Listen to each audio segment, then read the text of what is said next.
And now you can see the Backseat Mogul Show in all its video glory on our YouTube page at roughedge.tv.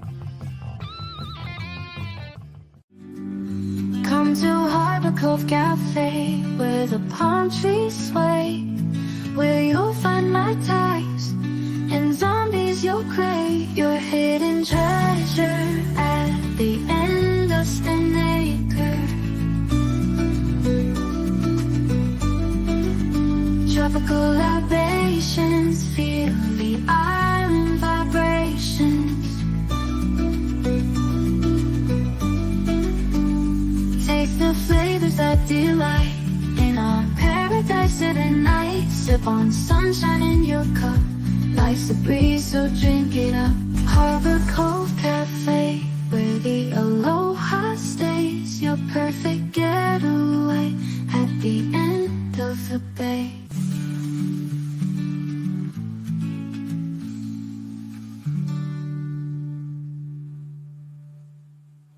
Showbiz is a cruel and shallow money trench, a long plastic hallway where thieves and pimps run free and good men die like dogs for no good reason. There's also a bad side.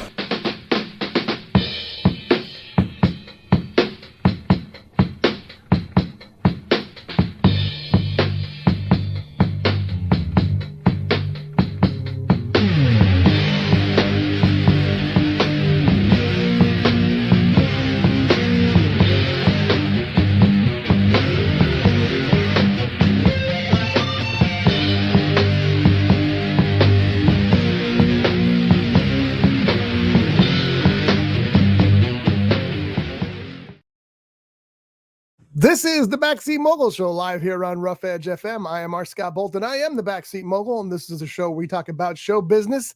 Sitting beside me, as always, Johnny D. Johnny, good morning. Good morning, Scotty. How are you? I am okay so far. Haven't seen Deadpool Wolverine yet. Dying to get out there and see it, but we'll go soon. Did you go see it yet? Yep. Did you really? Saw it yesterday. Okay. We were going. I don't want to talk. No review of it whatsoever, but a No, that's my scale of 1 to 10. What'd you give it? 11. Wow, a good review there from Johnny D. By the way, you're not the only one who thinks so, because yesterday, Friday, including the Thursday previews, that movie made $96 million on a Friday. So they're looking at 195 to 205 million for the opening weekend, plus about 400 million worldwide ticket sales in its first 3 days. It cost $200 million to make. It cost $100 million to market. By Monday, they'll be in the black, right? Red's bad, black's good. Well, isn't that how it works? I don't know. I'm not an accountant. It opened Thursday. That's when I saw it. It didn't really open Thursday. They were previews on Thursday. Well, I saw it on Thursday. Yeah. And I was listening to the radio coming in their news. They were talking about, they were talking about it. And it said Thursday was over 30 million. 38.5 on Thursday. Yeah. It's wow. Which if you look at it, it's 10 times what Furiosa did. And we all know what happened in Furiosa, unfortunately, because they say this movie has already done better than Deadpool 2. Oh yeah, it's a monster. It's a monster, and it has a lot to do with the anticipation for a new Deadpool movie. People were tired of superhero movies. There was superhero fatigue, but everybody still liked Deadpool because Deadpool's different than the other superhero movies. Plus, the marketing that Hugh Jackman and Ryan Reynolds have done is stunning. I've never seen anything like it. Well, at least since one of the Mission Impossible movies where Tom Cruise was just going out of control. These two guys, everywhere you look, I just looked at Internet Movie Database, and there's a video of the two of them comparing their IMDb records. They just know what to do. So I'm glad to hear that it sounds like the movie is living up to its hype. I got 80% on Rotten Tomatoes so far, so that's pretty good. I will say this, watching it, I was not aware of, if I was, I'd forgotten of all the different cameos that are in. I hear there's dozens of them, and some of them are very surprising. Some of them they say are characters you've forgotten. Yeah. So that's all good. But anyway, very much looking forward to seeing Deadpool. We'll probably go Monday night, just because it's packed. It's packed solid. Theater full when you were there? No, surprisingly. Really? Yeah, because I was the first one there. And where'd you see it? At the Buenaventura 6. Okay. The Regency. Yeah. The Old Man Theater. And by old man, he means old man theaters, not old man theater where John goes. Sorry. Yeah. I sat about 3/4 of the way down, maybe between a half and 3/4 of the way down. How was the cushion? Was the cushion soft? Was it kind of hard? It's. I don't care. Why are you telling us where you sit? Well, you know, Just tell. It was in theater 1, which I got to tell you, theater 2 and 3 have got better seats. Oh, that's interesting. They're more comfortable seats. Those are smaller theaters too, aren't they? Oh, interesting. Well, I remember when I worked at that theater, they sent me out to the other theaters in town and had me count seats because one of the ways that distributors decided which movie went where was dependent on how many seats were in each theater. So he thought that they were lying about the number of seats that they had. Well, he didn't, but his upper managers, region managers did. So they sent one of us out to buy a ticket and then go to all the theaters and count the seats in each one. And they were all right, by the way. There was no lying going on whatsoever. Anyway, I'm glad to see that the movies are hot. Twisters is doing excellent in its second weekend as well. So, movies are back and they're running hard and it's summertime. Movies should be back. Well, when I saw the movie, it was on Thursday and it was the first showing, which was, it was around 3:00 in the afternoon. And maybe that could be why there wasn't that many. Maybe that's a slower theater time. Sure. Because seriously, a lot of people have to work. I could have counted from what I could get at, because it was dark in there. I was the first person in the theater to begin with. I probably could have counted on one hand and still have a couple of fingers left over. Really? Yeah. That would be like 4 people, John. Yeah. Okay. By the way, if you hear a weird humming sound in the background, it's because I've got a fan running here. We don't have air conditioning this morning, and it is hot here in Santa Paula. So forgive me for that. Just pretend it's something else. I'll let you use your imagination. I was wondering what that was from. I was going to mention to you. I said, no. And you may not even be hearing it through the headphones because you feel the vibration in the console. I don't feel it. You don't feel it? Mm. Okay. Remember that old man comment I made earlier? I can clearly feel it over here. No. I kind of feel it. Okay. Well, anyway, I haven't seen Deadpool yet. I'm planning on going to see it very soon. We were going to go Thursday night with Josh out in Valencia, but neither one of us could make it work. So we're probably going to go see it at the Collection out there on their XD screen. Ooh, that'd be nice. This is the kind of movie that'd be fun to see in the 4D screen. The what do they call it? D-Box? Okay. That's the one that moves. Oh, okay. The first movie and the only movie I've seen in D-Box so far was the first Deadpool. And the thing I remember about it is the car chases you're, going around like this and what have you. But at one point, there's a guy in the back seat. Deadpool's driving. He turns around and he shoots the guy in the head. Well, all of a sudden, this wet spray goes in your face. It's like, okay, that's that's pretty wild. That was pretty cool. What theaters around here have D-Box? I believe that the Collection has a D-Box theater, and I know that the theater in Oxnard also has one. That's where I saw the first Deadpool. So anyway, very glad that movies are back. Very glad that people are. Thank you all for going to the theaters. You need to go to the theaters and see the movies. That's the best place to see a movie. And the studios need to realize that they need to build movies that are exciting for people. So they come out to go see these movies. And the cast and crew, not necessarily the crew, the cast and what have you, they need to get out and promote the movies like these guys are doing. Not that anybody ever can match Ryan Reynolds in promotion. The guy's a true master, but they need to go out and do that kind of stuff as well to really get people interested, get people excited again. And people are obviously excited again. But what's more important than the first weekend, Johnny? Second weekend. Second weekend. So we'll see. Now it's going to have a steep drop probably, unless they're really fortunate, because blockbusters typically have a 60 to 70% second week drop. Twisters, I think, sitting at about 50%. So they're very happy with that. That's the kind of drop you want, especially with Deadpool eating away at your box office. Yeah. So they're very happy about that. So it's possible that means that, Deadpool next weekend would only do $200 million. What a drag. We better start a GoFundMe. Now, for us. Yeah. No, you said something about, but you thanked our listening audience for going to these theaters. Yes.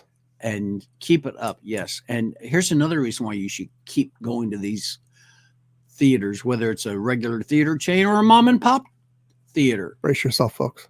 Because sooner or later, hopefully sooner, way sooner, one of our Scott Bolton's books is going to be made into a movie. Wow, look at that. And the most current book that's available at Amazon.com. See if he remembers this Amazon time. Prime, you can get free shipping. What's the name of that book? Is did you have to do that to me? The one that's available, Death in the Mogul. That's right. Nice pull. You got it. And right now, all of Scott's published books are available at Amazon.com. That's right. And the unpublished books are in the hands of the readers, my advanced readers. And how are you doing on that, Johnny? Finished yet? I think I finished the first chapter. Wow. You haven't read it at all, have you? No, seriously. I really forgot that I had it. Matter of fact, I've got it downstairs in my car right now. Josh is going to read it. My son, Josh, is going to read it. I always value his opinions thoroughly because he's smarter than any of us. But he's going to read it after he finishes Clive Barker's Everville. What's the problem with that? Everville's like 1,100 pages. So I don't know when he's going to get around to reading Bowling Bag in the Back. Yeah, Bowling Bag in the Back Seat. Shelley also has a copy, and she keeps forgetting to read it too. So you're in pretty good company there, at least. And it's not that it's boring. It's far from boring. I've never read. You only read one chapter. You don't know. It might be boring. I've never read a boring book by R. Scott Bolton. And the reason why I keep saying R. Scott Bolton, because that's the name you need to look up when you go to Amazon.com. That's right. And if you're in the Ventura County area, there are a few of the bookstores here that have. There's only one. Bolton books. Well, if you went into it more than one time, then that's a few. That would count. Yeah, the other two have closed. Unfortunately, there's Bank of Books in Ventura closed. Bank of Books in Santa Paula has closed. Oh, really? And the only one left is Albednigo. Yeah. I always call it Albondingus because that's easier to say. But it's the only place that still has it. So. What about that one that was next to the coffee shop on Main Street, Timber? Timber. I haven't been to Timber yet, so they don't have new copies. Hopefully they sold out of the earlier ones, but I do need to stop by there, and especially when Bowling Bag in the Back Seat comes out. I want to talk to them about that. I had no idea that they expanded pretty severely. Yeah. No, I'm talking about Bank of Books. I had no idea that the one here in Santa Paula closed. Yep. It's shut never down. Saw a notice or anything like that. No, it's because you're not looking in Facebook. Oh. Because Yes, there's I all am. kinds of Are you a friend of the Bank of Books? That could be why I'm not. That's why. Yeah. Well, now you won't be because Nobody is. they're kaput. But, Sad because it was a great little bookstore. It was a great big bookstore, Yeah. but they had amazing books there. And it just, book sales are all internet now, I think, and thrift stores. Because here's the thing. You would go to Bank of Books and buy a copy of, say, a 10-year-old Robert Ludlum novel, and it cost you $6. But if you found that book at a thrift store, what would it cost you? Well, it depends on which thrift store you went to. Yeah, but about 99 cents usually. Unless you went to one that's Yeah, John, I didn't ask for a division. okay. I know that, but if you're talking about Carl, that's like a quarter sometimes. Oh, well, no, I think the most I've paid for a book out of Carl is it's either $1 or $2. But still, that's Yeah, but they have those sales where they're like a quarter a piece. Yeah, It's a insane. lot of times, yeah. And I'm not saying you should. I'm not saying you should buy your books there because the author sees nothing on that. But if it's a 10-year-old book, yeah, you might as well. I've always thought it was funny that you couldn't trade. You'd be in trouble if you traded Blu-rays and things like that. And the studios tried to convince you it was wrong. But they've been trading and giving away books for decades. They didn't want to. They did like Garth Brooks, for example. At one point, threatened to pull his records from any record store that sold used records. What about used books, Garth? Why? I don't understand it. That's what you buy a record. You don't own the music, but you own that copy. You have a license for that copy. You can do what you want with it. You can't rip it and offer it in the internet. But if you want to give it to somebody or loan it to somebody, that's within your right. Same with any book. Why do we get in this topic? I don't know. We're going to talk about a Blu-ray right now, though, that a lot of people are very excited about. And Johnny, how big a fan were you of Kung Fu movies from like the 70s? I liked them. One of my favorites I saw was the one where you have this black kid who always dressed like he was Chinese, and he'd go to the movie theaters and he'd eat his popcorn with chopsticks. From that, I started eating popcorn. Of course he did. And with chopsticks, you mean? Yeah. Yeah. Do you still do that? Tell me no, please. Well, no, I haven't done it that way in a while. Don't do it that way. Get a fistful and shove it I in know there. that, but it lasts longer. Yeah, but it doesn't have the same taste unless you got like 16 kernels in your mouth. Well, Not the actual kernels, the puffed things. that's just it. You one at a time, and then before you know it, you've got chipmunk cheeks. We went to see Longlegs, the new Nicolas Cage movie at the collection out there. Got a big bucket of popcorn and stuff. And while I'm mentioning that, I might as well tell you a little bit about Longlegs. So Longlegs is a serial killer movie that's closer to Silence of the Lambs than it is to Friday the 13th. It's about a serial killer who leaves notes behind in the kind of zodiac fonts and signs it Longlegs. And what's happening is these families are being killed. And it seems that the murders are taking place inside the house with one member of the family killing the rest of the members of the family. And they're trying to figure out how this is happening because they know that the serial killer's involved, but they don't know how he's killing these people, how he's convincing a father to kill his wife and 2 kids, how he's convincing a kid to kill his parents. They don't know how this is working out. So this is what the story follows. There's an FBI agent and her job is to follow the serial killer. Well, there's a lot of weird and unfortunate connections to people. I always hate that in movies, but you're my father. I hate those things. There's some of that going on in here, but there's also Nicolas Cage as Longlegs. Ooh. When you first see Nicolas Cage, you don't see Nicolas Cage. You go, who is that freak? And then it dawns on you. Oh, that's Nicolas Cage. He's under a ton of makeup, long, super long, dirty hair. And he has this voice where he talks a little bit like this until he's screaming when he just terrifies you. It's wild. The whole thing boils down to some form of a cult. I don't want to give too much away, but it's creepy. It's weird. It's got some serious jolt moments, some serious gore moments. It's also a little dull at times. A couple times I found myself kind of drifting away. I don't know why that is, but I just did. It might have been because there was no air conditioning in the theater that day and it was hot. That'll do that to you. The most interesting thing about Longlegs, other than Nicolas Cage's performance, and Nick, you keep doing what you're doing because he's making these little movies now and he's knocking it out of the park every single time. Longlegs was written and directed by a gentleman named Oz Perkins. You ever heard that name? No, I haven't. You ever heard the name Anthony Perkins? Oh, yes. It's Anthony Perkins' son. Wow. Now, Anthony Perkins, of course, world famous, never forgettable as Norman Bates, serial killer. And now his son has written and directed this horror movie that I understand costs between $10 and $15 million. Is probably going to hit 50 or 60 at the box office. So it's a major hit. I hope Nicolas Cage got a piece of it because it's going to come down to something big for him.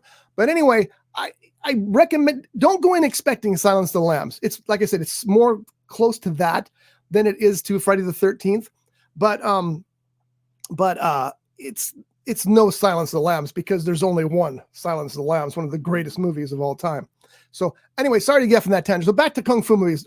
What do you remember the title of one that you saw? I have one in my that always stuck in my head, but we'll get to that in a minute. Enter the Dragon. Enter the Dragon. Okay, classic. Probably one of my favorite Bruce Lee. Yeah. Well, it's obviously his best movie. Bruce Lee. There's a song, I believe it's in that movie. He's the king of Kung Fu. He's the king of Kung Fu. Let him show what he can do. I think it's from that movie. Is Wilt Chamberlain in that one? Or is that another one down the line? No, I think he was that one. Because it was the one that Wilt Chamberlain was John in. Saxon was also in it. Yeah, John Saxon. Yeah. I used to hate John Saxon. I don't know why. And now I just have nothing but respect for him. Oh, yeah. It's amazing. The last thing I saw him I in. didn't hate him. I hated always seeing him in a movie or something like that. It's like Starbucks. I'm sick of looking at Starbucks. The last thing that I saw him in, he may have done others since then, but it was an episode of the original CSI. Oh, and that's pretty, fairly recent comparative because he died, 10 years ago or something like that? I'm not sure. But when I say the original, I'm talking about the original cast of CSI when it was just called Crime Scene Investigation. What they have now is CSI Las Vegas. Right. Or CSI Vegas. But this was the original. CSI El Rio. It's another one. Oh, yeah. They probably need that. Just kidding. Anyway, it was. He played a bad guy in that. Well, he played a lot of bad guys in his career, a lot of cops in his career. He was terrific. But I don't want to get off on the John Saxon tangent right now. But yeah, Enter the Dragon obviously is the upper echelon. The one I remember and the one I begged my father to take me to the drive-in and see because I just love the title so much. And he finally did. And, I'll explain that in a minute. Master of the Flying Guillotine. I remember the title. And they had that little like odd job hat, and they'd fling it and go ding, ding, ding, and they'd cut somebody's head off and they'd fly back and they'd catch it and whatever they did with it. It was fun to see that. But the thing about those old kung fu movies, and I know, trust me, there are people out there who love them more than anything. My buddy David Hui goes to sleep every night, puts on a kung fu movie and falls asleep to it every single night. So there are some people who love those old kung fu movies. They're just so fake to me. There's the sound effects are, every time they move, the slaps, the hits in the face, they're crazy, they're crisp, they're sharp. It's like ridiculous. There are fights where if you did that to somebody, they're not getting back up. They're probably going to lay there and die, but they get right back up, of course. The fights are stiff because they're so tightly choreographed that, in my opinion, is more like dancing than it is fighting. That's why it's always so impressive that something like John Wick can change the table so much. You know what I'm saying? John Wick looks like real fighting. It doesn't, but you know what I'm saying compared to those. Anyway, one of the classic movies of all time in the kung fu genre was a movie called The Crippled Masters. And I have a copy of it right here, and I'm going to show you the screen here in a second. The Crippled Masters is about a pair of men who have been tortured by, let's say, the emperor. And one of them has his arms cut off. The other one has his legs doused with acid. So, of course, now one of them has no arms and one of them has no legs. And because of this, they're badly treated by the people of the town, especially at this certain restaurant. And because of this, the emperor thought they were dead, and now he wants them dead, so he's hunting them down. Fortunately for these two gentlemen, they stumble across this ancient master. And this ancient master tells them that he will teach them to be fighters despite their disabilities and help them exact revenge on the emperor and those who have done them wrong. So that's exactly what happens in the crippled, I keep wanting to call it Crippled Avengers. It's Crippled Masters. Anyway, here's the box art for the Crippled Masters. Now, the thing that's good about this is you notice it's from Film Masters. Film Masters, once again, brilliant print. It's just gorgeous. It is almost flawless. It starts out and there's some scratches in the film, but I thought to myself, you know what? I bet you can't find a better print anywhere. And the transfer is awesome. The other thing I really liked about it is it supplies you with an English dub track or the original Chinese track. So I watched the Chinese track because I always prefer to hear the actors in the original voices and read the subtitles. And you couldn't do that before. It was always just the English dub version. So that's also a very good thing to have there as well. The set also comes with this nifty little guide, and it's a little like a 24-page booklet. And let me get this out of the way here for a second. And it tells you a little bit about the filmmaking, about how it got done, about the people who are in it. It gives you alternate art. This one I'm very curious about, this particular alternate art, because it says the Crippled Masters, Il Colpo Maestro di Bruce Lee. I wonder what that means. I should Google translate that and find out, because I thought, why are they mentioning Bruce Lee's name in this? But anyway, this little guide is very interesting. I recommend you read this before you see the movie. There may be some minor spoiler alerts there, but there's things in here that you want to know when you're watching it. Now, of course, in the movie, these guys become these Crippled Masters. Let me show you a picture of them both here. So we have the guy in the black. I don't know which way to left it from where the screen's facing. The guy in the black is the guy, obviously, whose arms were cut off. They looks like they left a little bit right there. I believe that he has a birth defect, not really his arms cut off. And that's what that is. But you notice how good he is with that little pole? Little pole. It's a full-size pole.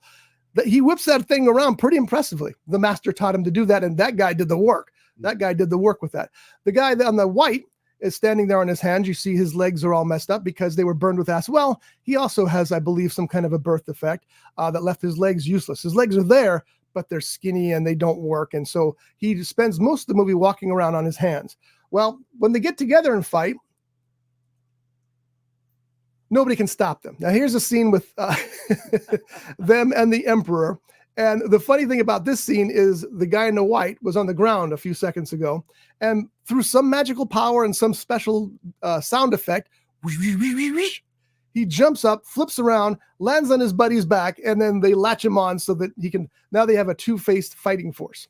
So there they are fighting the Emperor in the final scenes there. Here's a close-up of that guy's hand. See that one arm is missing. The other one, I think, pretty sure is a birth defect of some kind. But this movie's pretty amazing because a lot of people love this movie. I just Googled Kung Fu movies and I found a list. What are your favorite Kung Fu movies? Well, this was on top 10 on like most of them.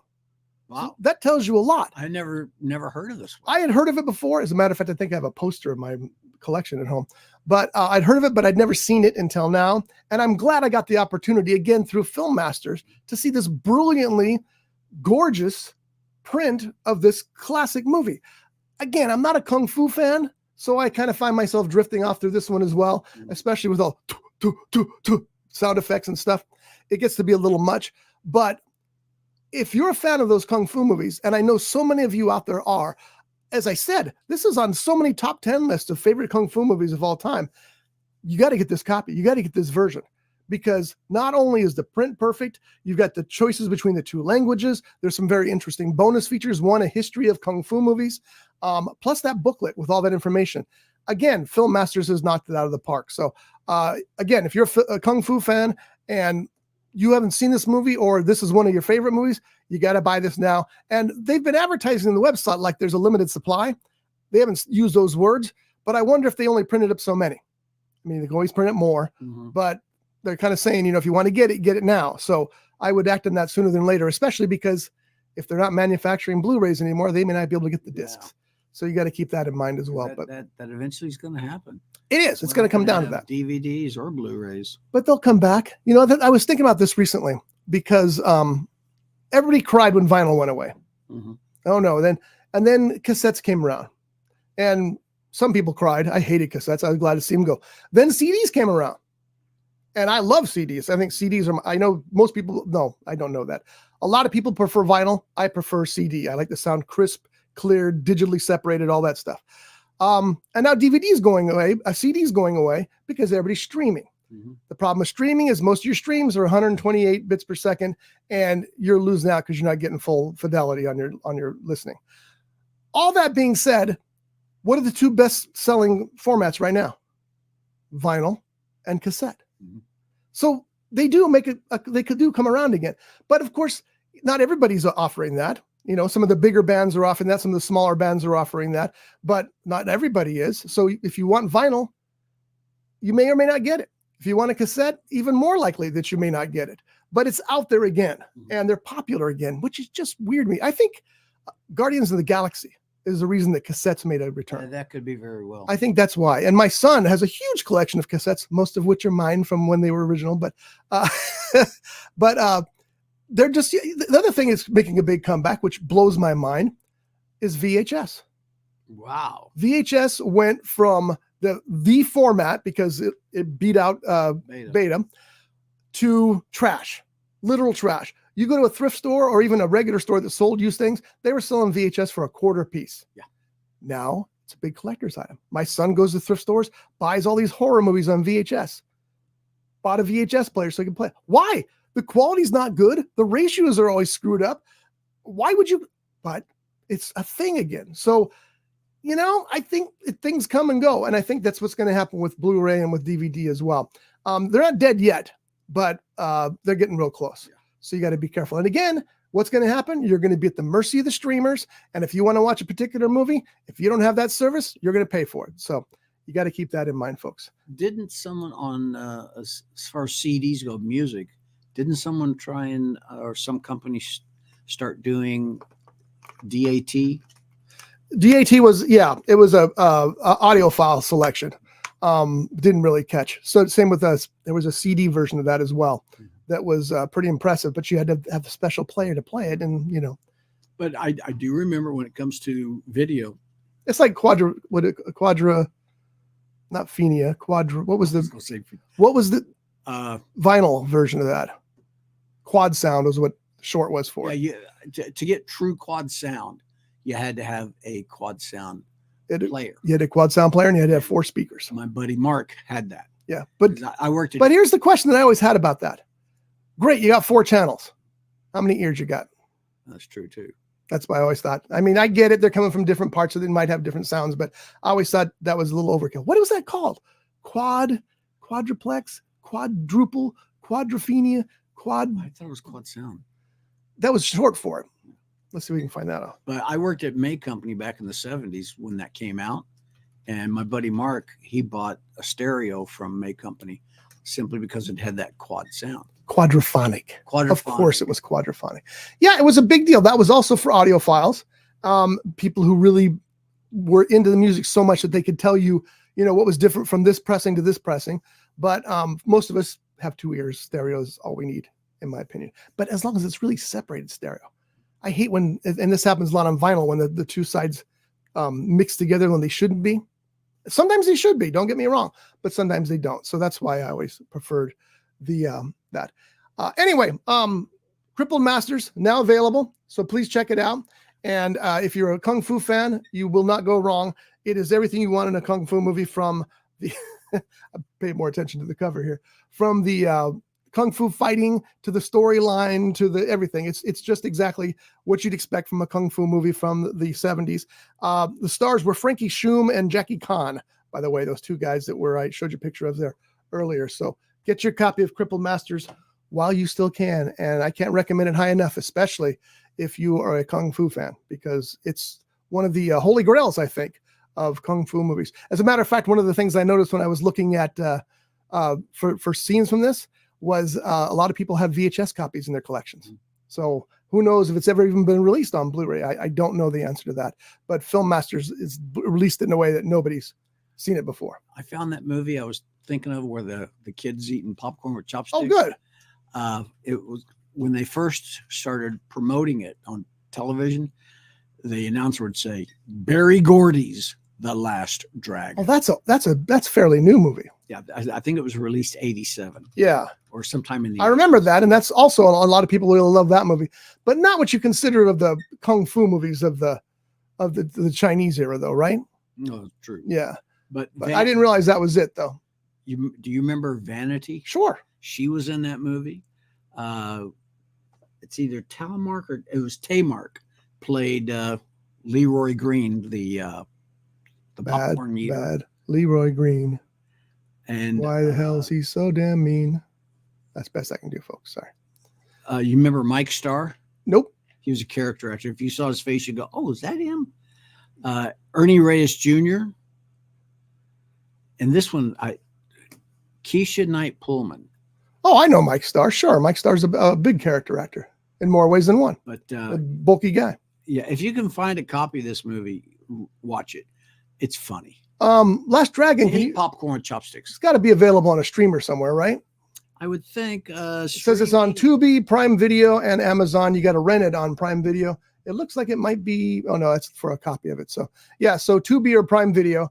You gotta pay for it on Prime Video. Tubi, you got to watch 16 hours of commercials for 3 minutes of footage. I don't know that that's true. I haven't watched Tubi in so long, but I tell you, I tried watching something recently. I don't know if it was Tubi or somebody else. I was watching The Founder. I've never seen The Founder with Michael Keaton, the McDonald's movie. I haven't either. Never seen that movie, and people keep telling me how great it is. So I was going to sit down and watch it. The commercials ruined it. I couldn't do it. I thought, nah, this. First of all, you start the movie and it says commercials, and there's a timer, 3 minutes and 15 seconds. Yeah. I got to wait through 3 minutes and 15 seconds of commercials that repeat during that segment. No, it's intolerable. Back in the day, watching TV, commercial was a minute and a half, and they would cram 3-4 commercials in that minute and a half. Which is another reason to go out and buy your physical copies, because there's no commercials in them, and you can watch them any way you want to. Anyway, I will see The Founder, but I'm not going to watch it on whatever channel it was on with all this. It just ruined it for me. The Last Dragon is released in 85.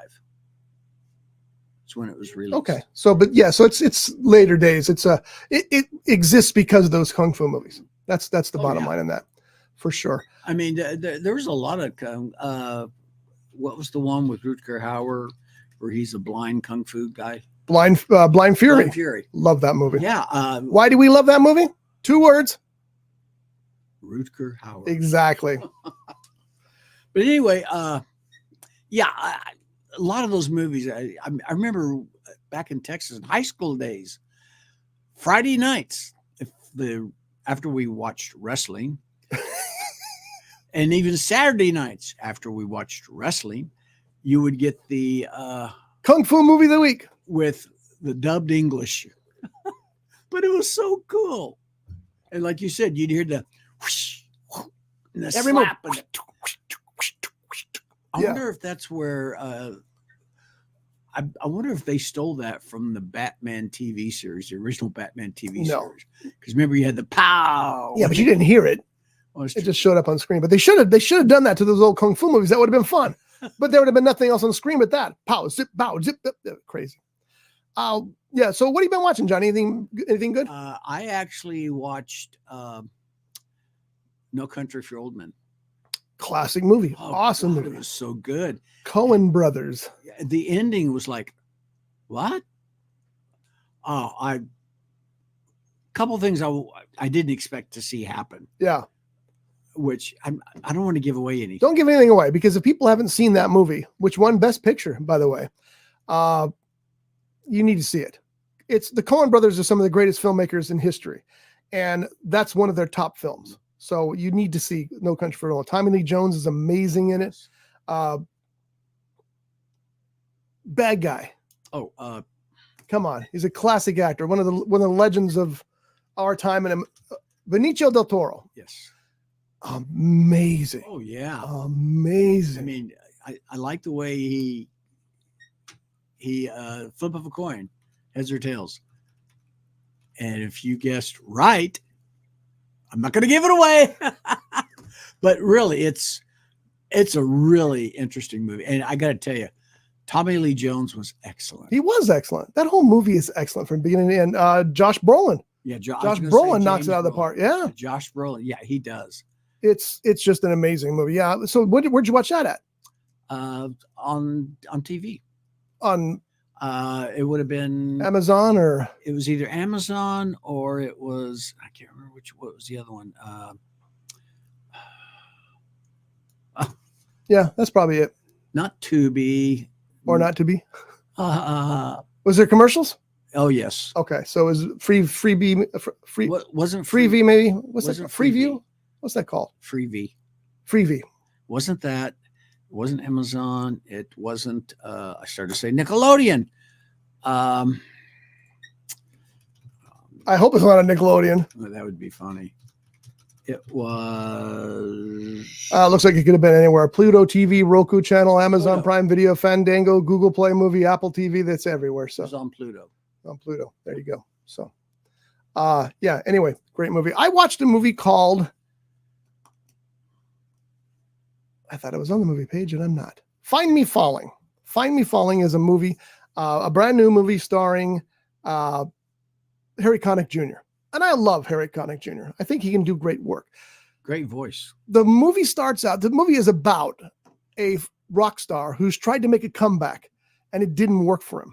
So he kind of retires to the island of Cyprus, where he finds this little house near a cliff by the sea. And he's gonna sit there and either live out his days or try to recharge. Mm-hmm. Well, you find out a couple of things about him. One, he may have moved there because the love of his life lives in that town. So he probably moved there to get back with her. He's looking for his inspiration again. He needs his muse. Maybe she's his muse. They don't tell you these things in the movie, but you just assume they're going to happen. You said he was searching for inspiration? Yes, just like the movie. But anyway, so it's an interesting story, at least at first. And then you add the cherry on top, which is a bizarre cherry on top. I didn't talk about this on KVTA this week when I was talking about this movie, because it's a very sensitive subject. Mm-hmm. How many times do you watch a television show or a movie on television, and the first thing that pops up or the last thing that pops up is thoughts of suicide, call this number, and they give you the 1-800 number. Happens all the time, right? Mm-hmm. Doesn't happen in this movie, but maybe it should, because he starts to meet all these people on the island of Cyprus at his house, because that's where people go to jump off the cliff to kill themselves in the sea. Oh. It's like a suicide cliff.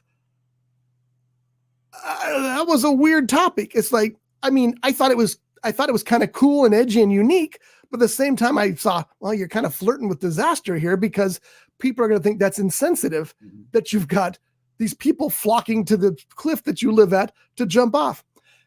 It all turns out okay, but there is no 800 number, and I'm actually okay with that. If you put 800 numbers on for everything that happens in the movies, you would have no time for a movie. But the rest of it is so bland and so dull and so, will something please happen, that you just don't care. It just wasn't very good. It's called, let me make sure I get it right. Find Me Falling. Find Me Falling. Yes. And it is, I don't know what channel it's on right now because I'm not looking at it, but I'll look right now for you. But I, like I said, I love Harry Connick Jr., but he's grim in this movie. And I get that. It's the character he's playing. It's got 6.4 rating out of 10 on Internet Movie Database. So maybe it's me, but my wife didn't care for it either. It's currently on Netflix. Again, I like the concept, although it's edgy and a little dangerous, of him living on this cliff where people wander and then jump off because it's the place to kill yourself, apparently, on the island of Cyprus. But at the same time, the rest of it's so boring, it doesn't really gel, and that's too bad. Does he sing in it? He does. Yeah, he does. A couple times. It ends well. It's even for the suicide aspect, but it's just odd that it plays out that way. But I can't recommend it. I'm stunned. It's a 6.4 on the Internet Movie Database. Let's see what Rotten Tomatoes says, though, because maybe I'm just overthinking things here. I don't know. That's the wrong website, as you can tell. 1 second, folks. We're going to pull up the RottenTomatoes.com, and we're going to look up Find Me Falling. Yeah, 33%. That's more where it should be sitting. I can't believe this got 6.4 out of 10. And the audience rating, by the way, is 71% on Rotten Tomatoes. So I don't know. All I can tell you is that I think 33% is a more fair telling of that. But anyway, if you like Harry Connick Jr., check it out. It's worth looking at for that. I've noticed on TV shows, depending on the episode, they put that I guess you'd call it a disclaimer at the end. Yeah, a lot on YouTube as well. And if you want to do that, more power to you. I have no issue with that. If you're forced to do that, that's a problem. Yeah. But if you want to do that, you can't. Like I said, you can't put a warning on for everything that happens in a movie. You just can't.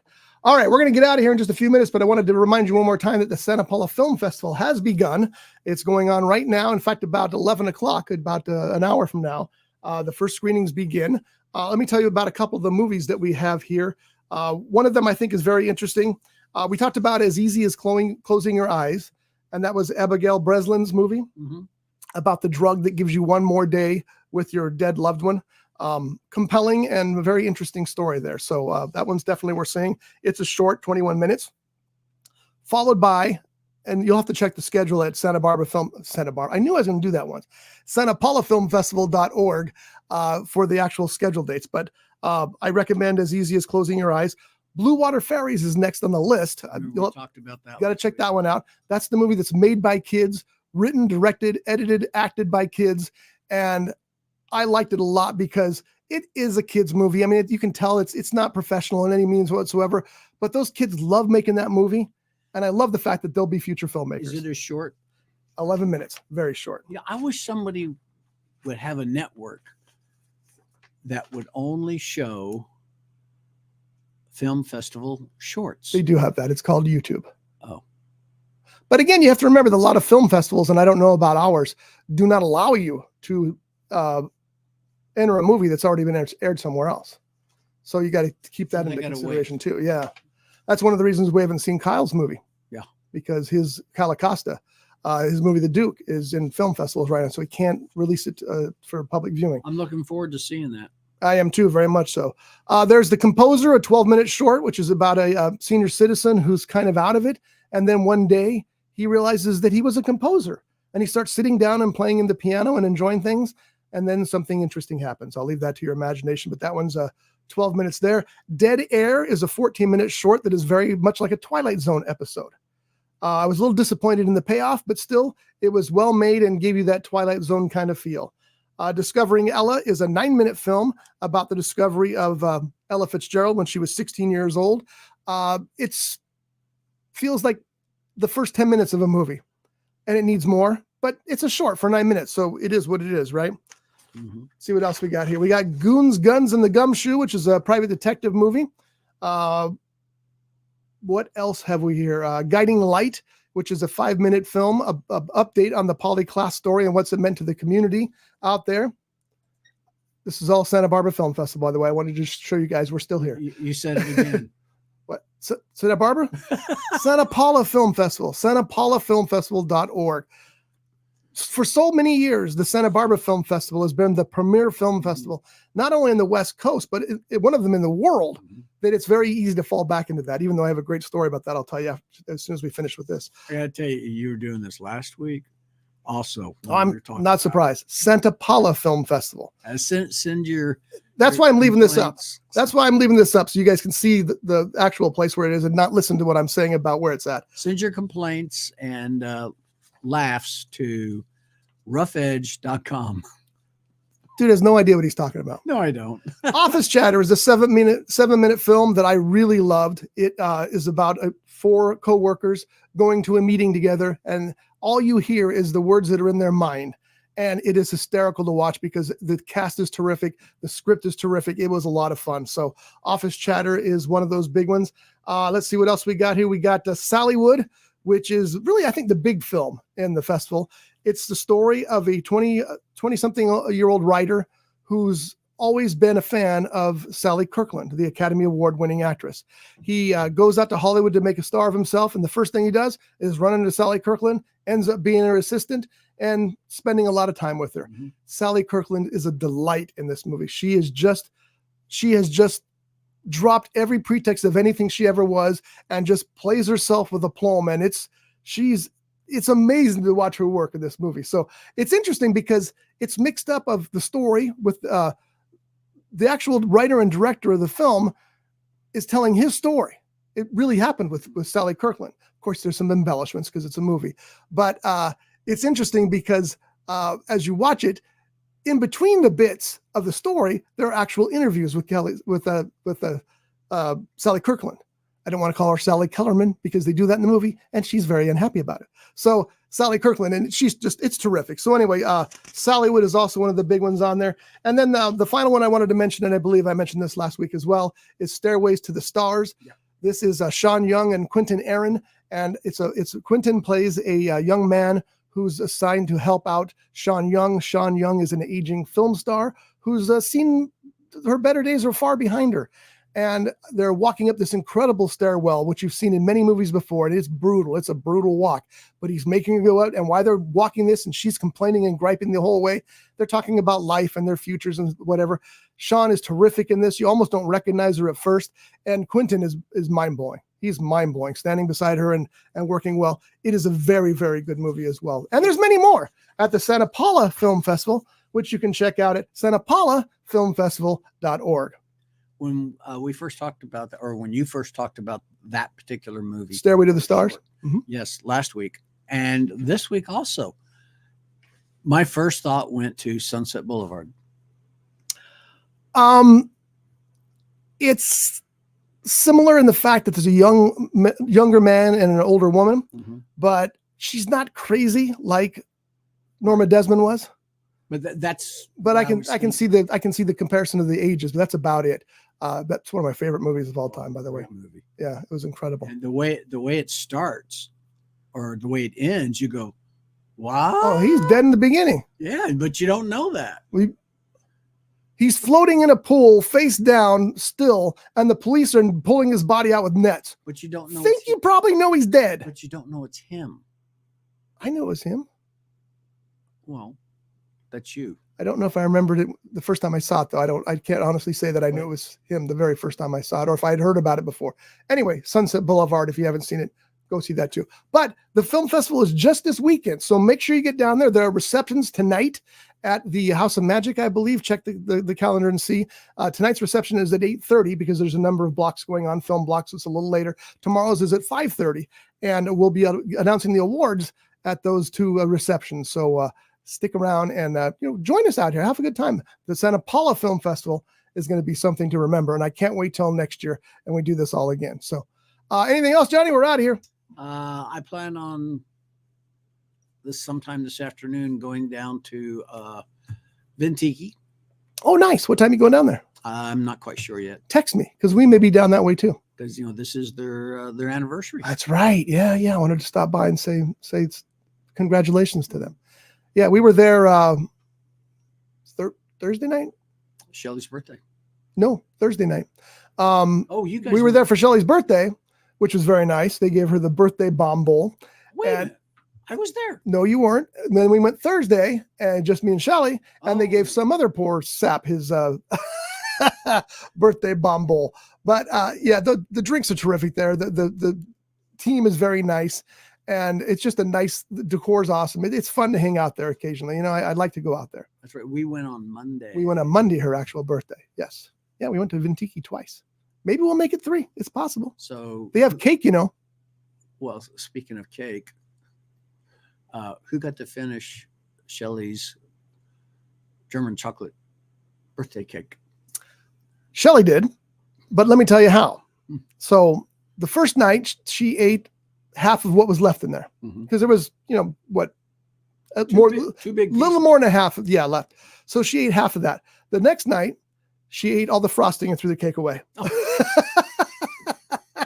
because she loves that German chocolate frosting. Oh yeah. Well, she had so many cakes. It wasn't what I remember. German chocolate is one of my favorite types of cakes. But the way I remember it, it's layered, either 2 or 3 layers. And in between the layers, you had the frosting, the coconut. Okay, but that German chocolate cake is named after the German chocolate frosting. So the layers of cake don't really make a difference. Well, let me finish. You're not gonna. But that's what I mean. The frosting is in between, whether it's 2 layers or 3 I know, layers. but okay, go ahead. On top, you have the same kind of frosting with the coconut and all that. Yeah. The German chocolate. My point is, it's all German chocolate cake, whether it's double layer, single layer, or triple layer. I know, but what I'm getting at is, on what I got for Shelley, it didn't have the coconut on the top, and that mixed in with it. That didn't? frosting. No. Sons of bit. Sorry, wrong show. All right, folks. We'll see you in next week. Thank you again for listening, and I will have seen Deadpool by next week, so we'll talk about it then. Johnny already saw it. Good for you, Johnny. And remember, go to Amazon.com. In the search engine, type in R. Scott Bolton books author, or just type R. Scott Bolton, then the books will come up. Put it in the book section, and they'll try to trick you with people who sell more books than me, but just scroll down a little bit and you'll find me. Yeah, and it's he's got what, 3 different series or 4 that are 3 so far. I've got H.B. Fist, Horatio Bartholomew Fist, science fiction series. I've got Brace Heller, which is detective. Yeah, those are the only 2 really. And then I've got a third one about a Zachary Merrick. Well, you got nobody else about. You have a fantasy one. I'm talking about that's available. Oh, you're talking about series. Yeah. Well, Dead Dick's not a series. It should be. Yeah, and it might be. Woohoo! November might see the sequel to Dead Dick. Oh, that'd be so. And then I'm working on another series called the Zachary Merrick series, another space series, and a Western horror story called Pernicious Arizona. That name may change. Also, another what's the third one? There's a third one. Oh, a new Brace Heller novel that I'm writing right now as well. So keep him busy. It's the joys of being retired. I can do what I want to do and do it when I want to. All right, folks. Thanks again. Please. Just one more real quick. Yeah, it's like Lord of the Rings. It ends like 9 times. Last November, the November Novel Writing Month. NaNoWriMo.org. Please go there and sign up. What was the title of the book you wrote last November? It was Miser's Hills. Ooh, Miser Hills. That's just from the title sounds interesting. It's just a straight novel. It's not science fiction-y. It's not horror. It's a little crime going on in it, but it's based on the people of a small town and some of the stories I've heard. We'll just leave it at that. So crime drama. Yeah, Drama. yeah, it's a lot of crime in it. So yeah, Okay, so yeah, okay. crime drama is probably good. Well, I'm but looking forward to I getting like that writing one. crime dramas. I have a good time writing those. It's fun and a little scary to see what people will do. All right. But that's that. I haven't even finished that yet. I'm at 60,000 words. You only need to get 50,000 in order to finish NaNoWriMo. I'm at 60,000 words, and I probably have 5,000 words more to go. Well, it's not bad. Yeah, dude, you write 5,000 No, words. what I'm getting at, you've got 60,000 behind you. That's true. That's true. As far as that percentage goes, my brother's going to do NaNoWriMo this year. All right. He's going to write a book using solely AI and see if he can beat me by the time it's over. Does that mean Cheater? he dictates it into a microphone? No, it means he's going to go to AI and say, write me a book and let it write the book for him. Oh, okay. Yeah, he's cheating. Again, pick up Crippled Masters if you're a Kung Fu fan that's newly restored from the original 35 millimeter archival elements, as you can see right there on the box. A fun movie, a crazy movie. And if you're a Kung Fu fan, one of the holy grails out there for sure. And again, don't forget this weekend, we have the Santa Paula Film Festival going on. And go to santapaulafilmfestival.org. Check out the screenings there. Check out the other occasions. And join us. It's going to be a lot of fun. Can I sign off now? Yeah. Okay. Hey, go to your local theaters, whether it's mom and pop or chain. Go to your local theaters. Keep these people. This is the one weekend, John. Live. I don't think we need to tell them that. That's true. That's where everybody's at. All right, folks. We'll see you next week. Hey, go USA in the Olympics. Bye. Brought to you by The Grape, Ventura County's premier jazz venue and cocktail lounge, located at 2733 East Main Street in Ventura. For menu and music schedule, visit them online at thegrape.club. This has been a Rough Edge Studios production.